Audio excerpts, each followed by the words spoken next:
प्रियंका, अरे मनोज क्या हुआ? कितनी देर से तुम्हें चाय बनाने के लिए बोला हुआ है, बनी या नहीं? मनोज, ला रहा हूँ बस 2 मिनट रुको। वो दूध लेने गया तो वहाँ भीड़ बहुत थी, इसीलिए आज तुम्हारी सुबह की चाय थोड़ी लेट हो गई। प्रियंका, अच्छा एक काम करो, आज ब्रेकफास्ट में मेरे लिए मटर और पोहा सैंडविच बना देना। प्रियंका को घर के काम करने पसंद नहीं थे।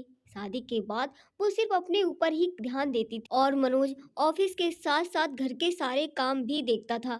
इसी कारण मनोज ने अपने ऊपर ध्यान देना बंद कर दिया। ऐसे में एक दिन प्रियंका, मनोज अच्छा हुआ ऑफिस से जल्दी आ गए, हमें कल सुबह की गाड़ी से जाना है तो तुम मेरी साड़ियाँ प्रेस करके अटैची लगा लो और सुबह सुबह जल्दी उठकर आलू पूड़ी बनाकर पैक कर लेना, मुझे भी रास्ते में ट्रेन में भूख लगेगी। अच्छा, रसोई समेट लेना, मैं सोने जा रही हूँ, मुझे नींद आ रही है। मनोज, ठीक है तुम आराम से सो जाओ, मैं सब काम कर दूंगा। प्रियंका खर्राटे लेकर सो जाती है और मनोज बेचारा थका हुआ सारे काम घर का समेट कर सोता है। अगले दिन सुबह 4 बजे उठकर ट्रेन में ले जाने के लिए खाना बनाकर पैक करता है। प्रियंका अपने आप को संवारने में ही लगी रहती है और वो अपना एक दुपट्टा तक भी अटैची में खुद से नहीं रखती। पूरी अटैची मनोज तैयार करता है और दोनों शादी में दिल्ली पहुंचते हैं।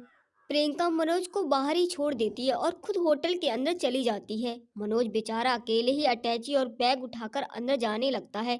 गार्ड, 7 स्टार होटल है, तुम अंदर नहीं जा सकते हो। मनोज, तुम जानते भी हो मैं कौन हूँ? गार्ड, देखने में तो अब तुम क्या ही बोल, जो भी हो तुम ऐसे अंदर नहीं जाने देंगे, समझे? अंदर बड़े बड़े लोगों ने होटल के कमरे बुक किए हुए हैं, पता चले किसी का सामान इधर से उधर हो गया तो।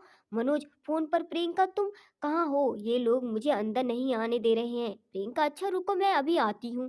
प्रियंका, गार्ड से, क्या हुआ? तुम इन्हें अंदर क्यों नहीं आने दे रहे हो?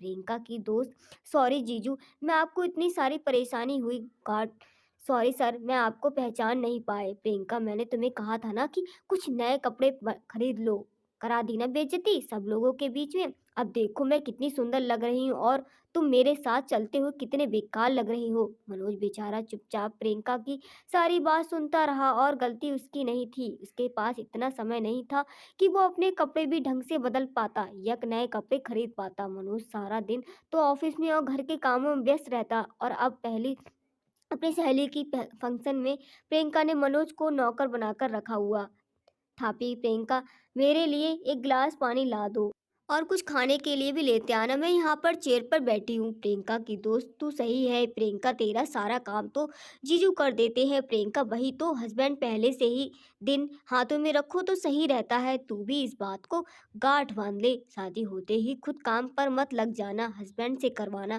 प्रियंका की दोस्त, पागल हो रही है क्या? मेरे हस्बैंड हस्बैंड की तरह नहीं है जो घर का काम करे, वो तो एक गिलास पानी तक उठाकर नहीं रखने। तू तो बहुत भाग्यशाली है जो तुझे मनोज जीजू जैसा हस्बैंड मिला। बेचारे चुपचाप सारा काम करते रहते और चूं भी तक नहीं करते। शीतल की शादी, सारे फंक्शन निपट जाते हैं और शादी के बाद मनोज प्रियंका वापस घर लौट आते हैं। कुछ दिनों तक ऐसे ही चलता रहता है। मनोज को कुछ दिनों से बुखार आ रहा था पर वो इस बारे में प्रियंका से छुपा रहा था। वो अचानक एक दिन बेहोश हो जाता है।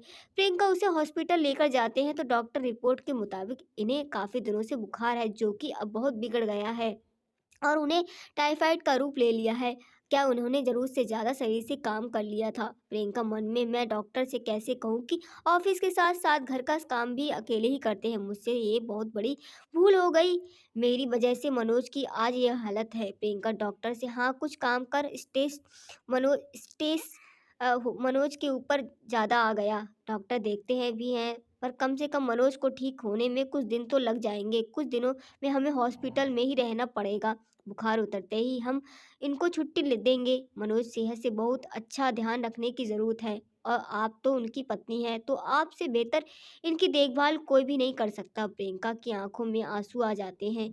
अब वो मनोज का बहुत ध्यान रखने लगती है। घर का सारा काम करके वो मनोज के लिए हॉस्पिटल में अच्छा खाना, फूड सब तैयार करके जाती थी। धीरे धीरे मनोज ठीक होने लगा और उसे छुट्टी भी मिल जाती है। मनोज घर जाता है और एक सुबह प्रियंका, मनोज सभी जल्दी उठे, मैंने तुम्हारे लिए चाय बनाई है। आज हम दोनों मिलकर साथ चाय पियेंगे। उसके बाद मैं तुम्हारी पसंद का लंच रेडी करूंगी। तुम मुझे ऑफिस से फोन करके बता देना कि लंच कैसा बना है। मनोज, प्रियंका, तुमने मेरी कितनी देखभाल की। सचमुच तुम पत्नी के रूप में पाकर मैं बहुत खुश हूँ। तुम्हें इतना सारा काम अकेले ही करना पड़ा तो मैं ठीक हो गया, इसलिए मैं घर का काम भी संभाल लूंगा। प्रियंका, मनोज, मैं नहीं, हम दोनों मिलकर इस घर के संभाल लेंगे। हाँ मनोज, मैं गलत थी। पति पत्नी के रिश्ते में सिर्फ एक ही जिम्मेदारी नहीं संभालनी होती, बल्कि दोनों को बराबर का हिस्सेदार होते हैं। ये बात मुझे समझ। इसी तरह की कहानी सुनते रहने के लिए चैनल को लाइक सब्सक्राइब कीजिएगा। धन्यवाद।